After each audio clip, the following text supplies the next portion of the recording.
YouTube isn't doing too great recently with communicating or with making effective changes. So let's discuss where they've gone wrong and how they can improve.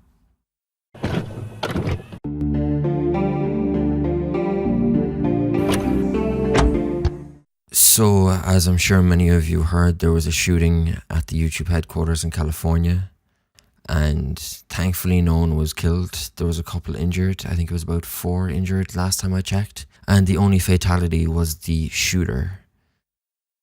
Now, the shooter has been identified as a YouTuber, a female YouTuber, and the apparent reason for the shooting was the demonetization of her videos.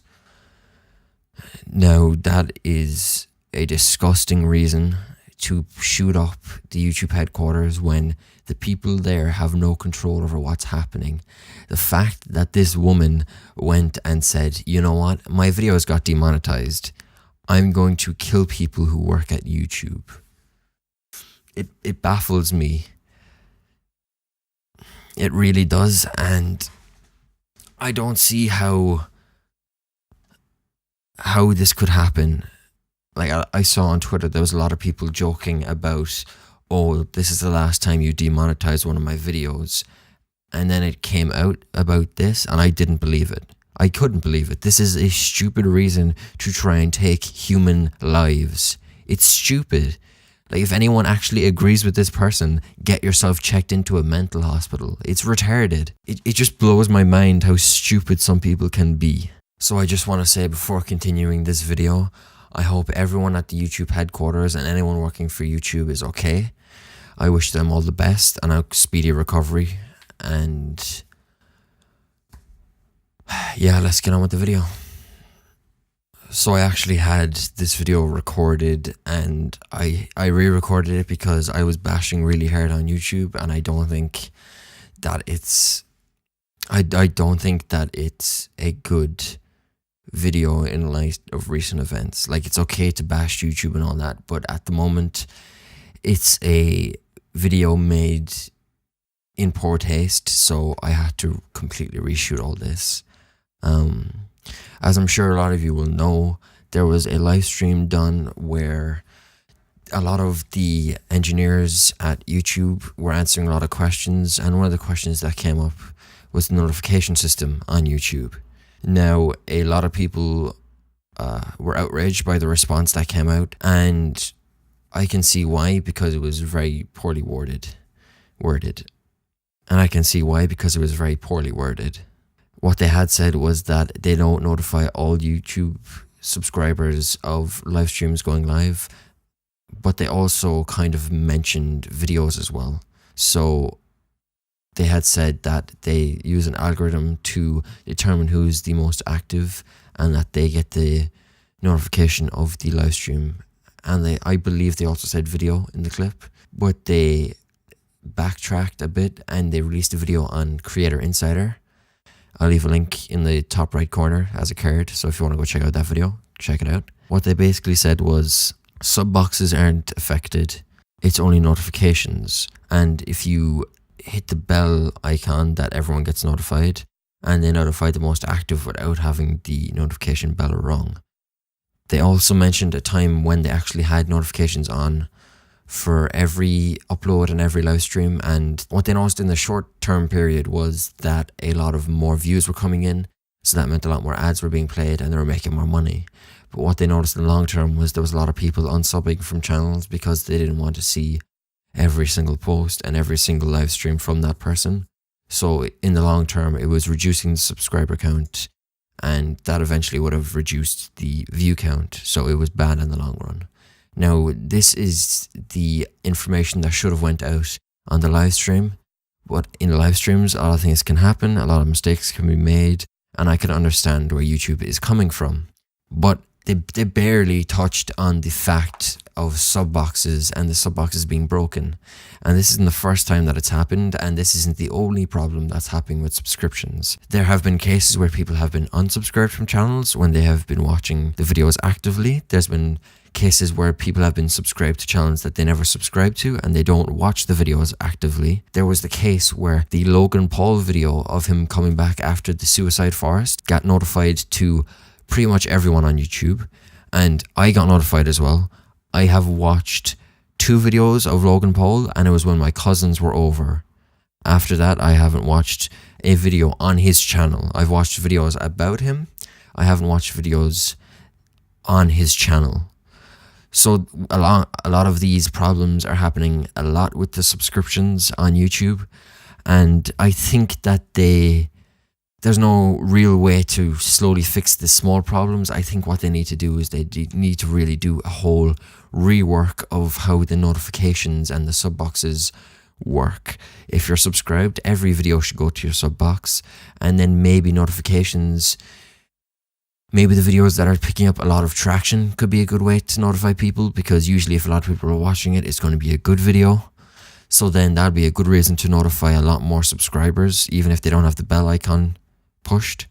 So what you could do is have notifying everyone who has the bell icon, and then if a lot of people in a short period of time click on the video, then notify other people because they might want to see it if a lot of people have watched it already in a short period of time. Now, I don't have all the answers, obviously, because I'm not a software engineer. I don't know how any of the back end of YouTube works, but a big problem with that is I don't know how it works, or we don't know as a community how it works, because we're not being told how it works. Now, there was a video made by Nerd City about the rating system on YouTube and how there was all the numbers classifying videos, and YouTube just went, no, that's not a thing, and they removed it. They got rid of the numbers. There's the ad program that if you can put up an ad and you can select what audiences it gets shown to, which means videos are being classified. The same is happening with the sub boxes. We're being told a lot of lies, a lot of misinformation is being spread, and when we get information that's right, it's almost like they're told, okay, you can't be telling them that. That's too much information for them. Bring it back, change what you said. We need to cover this. And that's not a great way when literally your income is coming from your creators. And if you're not telling your creators what's happening, a lot of your creators are going to move, and a lot of your creators are just going to give up. And that's what you can see. A lot of YouTubers are switching. A lot of YouTubers are going to Twitch for a more sustainable income. Logan Paul's gone to Twitch. Jake Paul's gone to Twitch. You have a lot of big creators just jumping platform, or at least spreading the platform, which is smart, but they shouldn't have to if they have over 10 million subscribers. If they have that many subscribers and they're putting out a lot of content with a lot of ads on it, they should be set for life. But because of the system you have in place, and because you're not informing them of if their video is going to be flagged, like you're not telling them, like it just gets flagged and it's like, oh, that's gone. You're not making money now. And it usually happens during the first hour when a lot of the views come in. So a lot of the money's gone. And then you're not telling them why it was flagged. It's just, that's not monetizable. That's not advertiser friendly. We're not going to tell you why it's not advertiser friendly, or where in the video you broke the guidelines to be advertiser friendly, but it's not advertiser friendly. So you kind of have to guess where you went wrong in that video and not do it again. But it's stuff like that. Like, you're not being told why you're being demonetized. You're not being told why certain things are happening.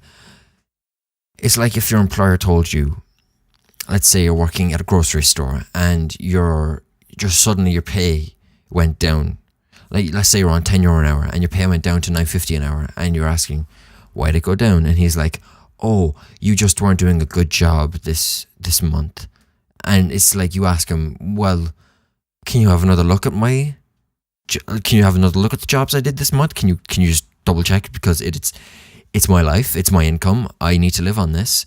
And then he just comes back and he's like, yeah, I was fine, you can get the €10 back. And it's like, okay, but what made you think I went wrong? How can I make sure this problem doesn't happen again? And then it's just like your employer going, nah, forget about that, that's fine, don't worry about it, we're fixing it, we're solving it, it's fine. Ignore it, please, don't look here. And they just keep kind of changing what they're saying. They're kind of just hiding things from the people who are making their platform. And I think this is the main reason that Twitch is booming right now, because A perfect example is the new terms of service they were adding, where you can't be hateful, you can't be toxic, otherwise your channel gets banned, basically, or you get reprimanded. And because of like people being like, oh, that's a pretty big change. We're not sure how this is going to go. We don't really like the way it's being worded now. Twitch postponed it, said, yeah, we're going to have another look. Like, you might be right. Yeah, we'll have another look. And they actually communicated with people. And because of that, people are like, oh, sick. Thank you, Twitch. You're actually communicating effectively. And I think if YouTube did that a bit more, if they gave more of an open look at what's happening and the changes they're making and how it will affect people, and letting the community be like, okay, yeah, this is fair, but this part of it is a bit too fair. Can you have another look at this? If that was more of the communication, more of the relationship between YouTube and its creators, I think it would be better for both the creator and YouTube itself with the ad system and all that.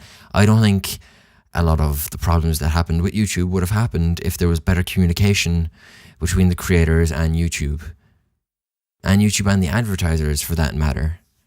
So I think one thing to take away from this video would be YouTube's improving, YouTube's getting better, but they need to be more open and communicate more with their creators. And when they are communicating with their creators, try and be clear with the changes that are coming, with the information that they're giving, and just be open to suggestions from their creators, because the creators make the platform. Alright guys, if you like this video, give it a like. Give me a comment on what you think on this entire topic. This is a discussion, so discussions have two ways. So give me your opinions in the comment section down below, and subscribe if you want to see more discussions about topics like this relating to YouTube, or just topics I find interesting in general. Alright guys, I'll see you in the next video. Bye bye. This is not a threat, a promise. Nope. A promise. This is not a threat, a promise. It's a warning, baby. I just want you to